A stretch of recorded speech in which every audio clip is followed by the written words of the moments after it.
সাল্লায় বুড়ো ফসল রাখা বাঁধ নির্মাণে ধীরগতি, শঙ্কায় কৃষকরা।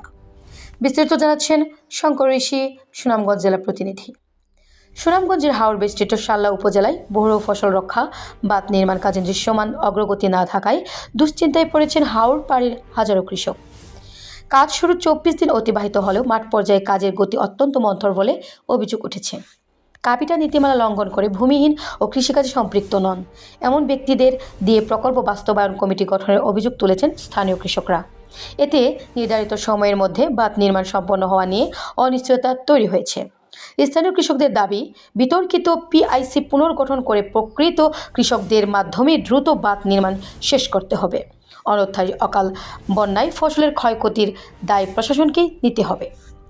পানি উন্নয়ন বোর্ড সূত্রে জানা গেছে, 2025 থেকে 2026 অর্থবছর সাল্লা উপজেলায় 62টি প্রকল্পের আওতায় 43.177 কিলোমিটার বাঁধ নির্মাণে প্রায় 13,91,00,000 টাকা বরাদ্দ দেওয়া হয়েছে।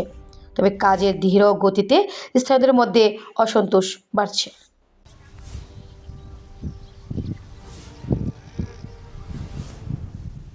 এই দেখেন বাঁধ আমি ডিসেম্বরের 31 তারিখে বাঁধ আমি সম্পূর্ণ করে ফেলছি। সামান্য কাজের গোলযোগ থাকাতে আমি দুবা লাগাইতে একটু সময় নিতেছি। যখন সমাধান হয়ে যাবে আমি কাজের সম্পূর্ণ তা আমি করে ফেলব।